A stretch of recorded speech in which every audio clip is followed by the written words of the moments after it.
Hello students, welcome to my YouTube channel GOVT.English। आज हम पढ़ेंगे कक्षा 6 से लेकर के 12 तक के लिए और सभी प्रकार की प्रतियोगिता परीक्षाओं के लिए जो ग्रामर आता है और उसका एक छोटा सा पार्ट है present continuous tense. Present continuous tense की बहुत सारी विशेषताओं की जानकारी यूट्यूब चैनल के इस वीडियो के द्वारा आपको दी जाएगी।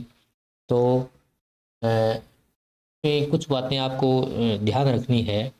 एक बात तो ये कि आप वीडियो को स्किप ना करें, वीडियो को पूरा देखें। अगर आप पूरा नहीं देखोगे तो आप प्रेजेंट कंटिन्यूस टेंस का कंसेप्ट समझ में नहीं आ पाएगा आपको। तो सबसे पहली बात तो आप चीज़ थोड़ा देखें लेकिन वीडियो को पूरा देखें, और साथ साथ आप अपने हाथ में एक नोटबुक और एक पेन भी रखें अपने पास, और जो चीज़ें महत्वपूर्ण लगे उन चीज़ों को आप वीडियो को समय समय पर रोक करके उन बहुत सारी इम्पोर्टेंट चीज़ें हैं उनको आप अपने नोटबुक में नोट करते रहें। तो शुरू करते हैं प्रेजेंट कंटिन्यूस टेंस। तो बच्चों, प्रेजेंट कंटिन्यूस टेंस को प्रेजेंट प्रोग्रेसिव टेंस भी कहते हैं। प्रेजेंट कंटिन्यूस टेंस और प्रेजेंट प्रोग्रेसिव टेंस एक ही होता है, यानी कहीं प्रोग्रेसिव लिख दिया जाता है तो कहीं कंटिन्यूस लिख दिया जाता है। एक बात मैं इसमें बता दूं, प्रेजेंट कंटिन्यूस टेंस में 3 प्रकार की सहायक क्रियाएं काम में ली जाती है। 3 प्रकार की सहायक क्रिया कौन सी? एक नंबर इज, एक होता है इज, और एक होता है एम, एक होता है आर, ARE। ये 3 सहायक क्रियाएं प्रेजेंट कंटिन्यूस टेंस में काम आती है। अब सवाल ये खड़ा होता है कि 3 सहायक क्रियाएं किन किन कर्ताओं के साथ प्रयोग में की जाती है। तो सबसे पहले अपन देखते हैं कि भी इज सहायक क्रिया किसके साथ प्रयोग में ली जाती है। तो जब सब्जेक्ट एक वचन हो, सब्जेक्ट का मतलब कर्ता एक वचन हो, जैसे ही हो, सी हो, इट हो, या किसी का नाम हो जैसे मोहन, सोहन, गीता, सीता, कमला, इस प्रकार के कोई नाम हो, यानी एक व्यक्ति का नाम हो, एक लड़की का या एक लड़के का नाम हो, तो उस प्रकार की कंडीशन में उस प्रकार के जो सब्जेक्ट होता है उसके साथ में सहायक क्रिया इज का प्रयोग किया जाता है, इज। और उसकी जो मेन वर्ब लगती है वो लगती है वर्ब की फर्स्ट फॉर्म के साथ में ING। अब इसका स्ट्रक्चर कैसे बनता है एक वचन कर्ता वाले सब्जेक्ट का? जैसे सिंपल सेंटेंस बनाते हैं अपने, सिंपल सेंटेंस बोलो चाहे अफर्मेटिव सेंटेंस बोलो, इनको हिंदी में साधारण वाक्य बोलते हैं। तो इस प्रकार के वाक्यों को जो बनाते हैं, ही हो, चाहे सी हो, चाहे इट हो, चाहे किसी का नाम हो, तो उसके साथ में इज जोड़ा जाता है और वर्ब की फर्स्ट फॉर्म के साथ में ING जोड़ दिया जाता है। उसके बाद में उसका ऑब्जेक्ट लिख दिया जाता है। जैसे मैं यहाँ आपको उदाहरण बता रहा हूँ, जैसे ही करता है, ही का मतलब एक वचन होता है ही, और ये पुल्लिंग के साथ यानी लड़के या व्यक्ति के स्थान पर इसका काम होता है, ही एक वचन। इज लग गया, स्लीप के साथ में ING लग गया, स्लीपिंग इन द रूम, ये ऑब्जेक्ट आ गया। अगर कर्ता सब्जेक्ट सी है तो सी भी एक वचन है और ही भी एक वचन है। जैसे सी है तो इसके साथ भी एक वचन इज लगेगा, और प्ले के साथ में ING जुड़ गया, यानी वर्ब की फर्स्ट फॉर्म के साथ में ING लग गया, और फुटबॉल आ गया। और इसका मतलब ही is sleeping in the room, वह कमरे में सो रहा है, इसका मतलब सी इज प्लेइंग फुटबॉल, वह फुटबॉल खेल रही है। अब मान लो किसी का नाम है, जैसे यहाँ रेनू नाम है, इज गोइंग टू मार्केट। तो जैसे किसी का नाम हो, जैसे यहाँ मोहन भी हो सकता है, गीता भी हो सकता है, सुनील भी हो सकता है, किसी का नाम हो सकता है। तो जैसे नाम आ गया, यहाँ नाम के साथ में एक वचन के साथ में इज लगेगा, गो के साथ ING लग गया, और मार्केट, ये टू मार्केट ही आ गया। तो अगला देखते हैं इसमें, जैसे इट आता है, कोई इट जैसे कोई जानवर के लिए आता है? जैसे काऊ का लेख लिखते हैं ना, तो वो उसके लिए इट आता है, कैमल के लिए इट आता है। तो इट के साथ में इज सहायक क्रिया, और ड्रिंक के साथ ING, और वाटर। तो इस प्रकार से एक वचन कर्ता के साथ में अगर सब्जेक्ट एक वचन है, कर्ता एक वचन है, और अगर हम उन सेंटेंस को सिंपल सेंटेंस लिख रहे हैं तो कुछ इस प्रकार से लिखेंगे he is sleeping in the room, she is playing football, Renu is going to market, it is drinking water. अगर इसी प्रकार के वाक्यों को अगर हम नकारात्मक बना रहे हैं, जैसे यही वाक्य है, मान लो इसी प्रकार के वाक्य हैं और उनको हम नेगेटिव में लिख रहे हैं, नकारात्मक सेंटेंस में लिख रहे हैं, तो क्या लिखेंगे?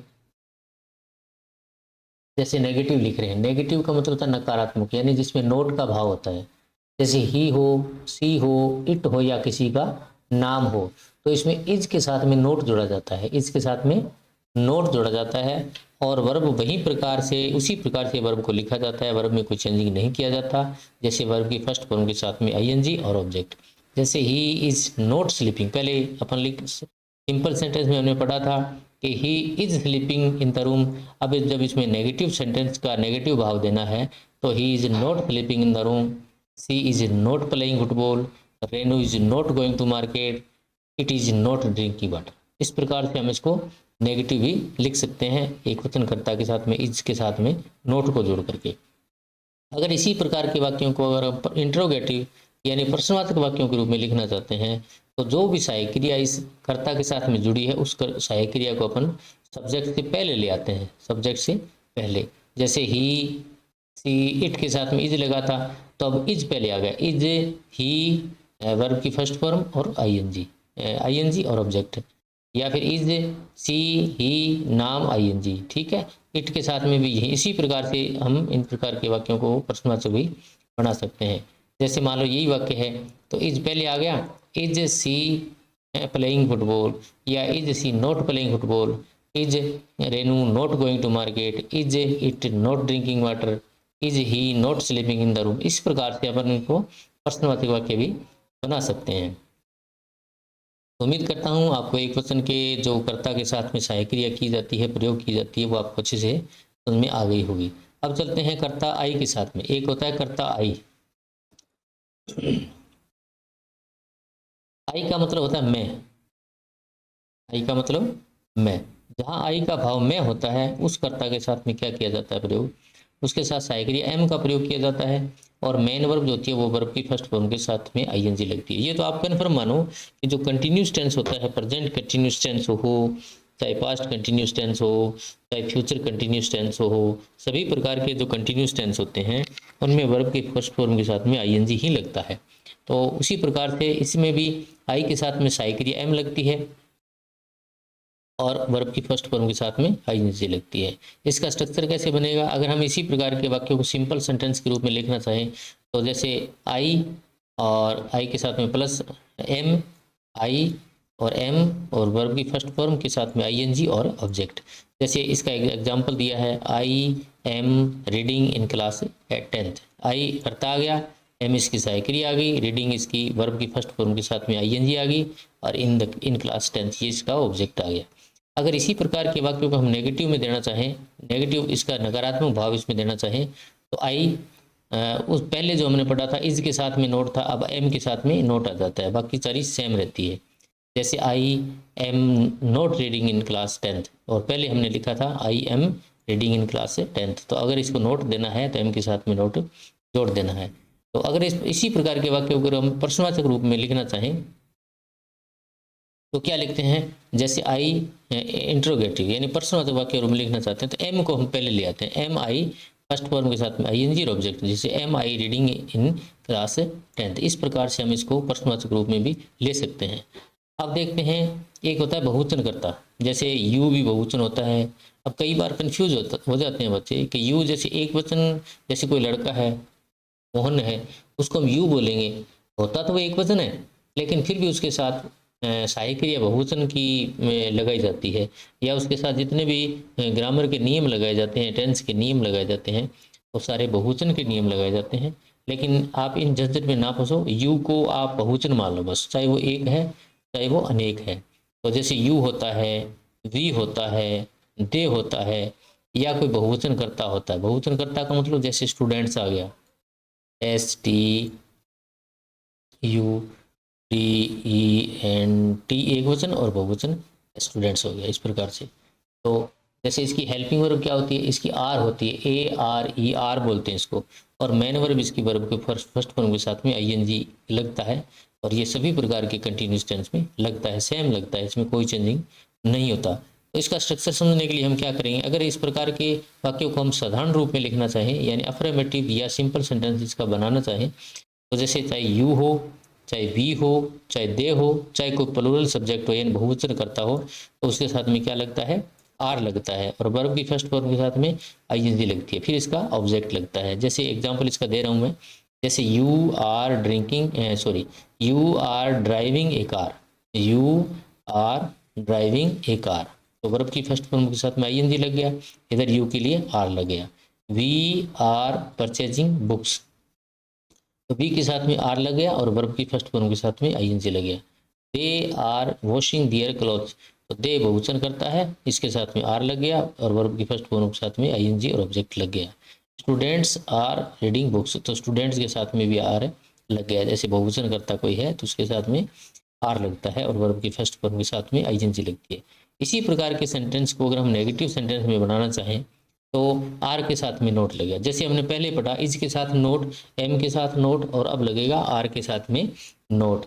तो ठीक उसी प्रकार से ज़्यादा वैसे टाइम देने वाली बात नहीं है, आर के साथ में सिंपली आप नोट जोड़ दो और ये वाक्य अपने आप नेगेटिव हो जाएगा। जैसे you are not driving a car, we are not purchasing books, they are not washing their clothes, और students are not reading books. इस प्रकार से आप इनको कर सकते हैं। अगर इसी प्रकार के सेंटेंस को अगर हम इंट्रोगेटिव सेंटेंस यानी प्रश्नवाचक रूप में लिखना चाहें, तो जो सहायक क्रिया दी गई है, जैसे पहले हमने पढ़ा इज के बारे में, तो इज को हम सब्जेक्ट से पहले ले आते थे, या एम को लिखा तो एम को सब्जेक्ट से पहले ले आते थे, तो अब क्या है, आर को सब्जेक्ट से पहले ले आएंगे। जिस प्रकार से ये लिखा ना, you are driving a car, तो are you driving car, are you driving a car, और लास्ट में ये प्रश्नवाचक निशान, आर वी परचेजिंग बुक्स और प्रश्नवाचक निशान, are they washing their clothes, प्रश्नवाचक निशान, आर स्टूडेंट्स रीडिंग बुक्स। इस प्रकार से अपन इनको प्रश्नवाचक वाक्य भी बना सकते हैं। अगर तीनों प्रकार के एक साथ अगर देखना चाहें तो कुछ इस प्रकार से अपन देख सकते हैं, जैसे ही हो, सी हो, इट हो, या किसी का नाम हो, तो हम एक वचन, ये एक वचन होता है और एक वचन के साथ में इज लगता है, और वर्ब की फर्स्ट फॉर्म के साथ में ING लगता है और ऑब्जेक्ट लगता है। यू, वी, दे, ये या कोई प्लूरल जैसे सब्जेक्ट हो तो उनके साथ में आर लगता है, वर्ब की फर्स्ट फॉर्म के साथ में ING और ऑब्जेक्ट। आई के साथ में एम लगता है, वर्ब की फर्स्ट फॉर्म के साथ में ING और ऑब्जेक्ट। इस प्रकार से ये प्रेजेंट कंटिन्यूअस टेंस का एक सिंपल कंसेप्ट आपके सामने रखा गया है, और मैं उम्मीद करता हूँ कि आपको ये सिंपल कंसेप्ट जो है प्रेजेंट कंटिन्यूअस टेंस का, ये आपको बिल्कुल समझ में आ गया होगा। वीडियो को लाइक करें, शेयर करें, वीडियो को कमेंट करें अगर किसी प्रकार की प्रॉब्लम आ रही है तो, और अगर आप चैनल में नए हैं तो चैनल को सब्सक्राइब करें। आने वाले सभी वीडियो जो आप लोगों के लिए बहुत ज़्यादा इंपॉर्टेंट होने वाले हैं, इसलिए आपको नोटिफिकेशन मिले, इसलिए आप घंटी वाले बटन को दबाएं और ऑल पर जाकर के क्लिक कर दें, ताकि आने वाले सभी वीडियोज़ के नोटिफिकेशन आपको मिलते रहें। और एक बात मैं आपको बता दूँ, जल्द ही हम इस YouTube चैनल GOVT.English में बोर्ड से संबंधित ऐसे जोरदार और ज़बरदस्त कुछ रूल्स डालने वाले हैं, जिनसे निकल कर के आ रहे हैं माध्यमिक शिक्षा बोर्ड अजमेर की 2024 की जो एग्ज़ाम आपको होगी, आपकी एग्ज़ाम होगी, उसके अंदर जितने सारे ग्रामर से संबंधित क्वेश्चन आपको पूछे जाएंगे, वो लगभग 99% क्वेश्चन इसी में से निकल के आएंगे।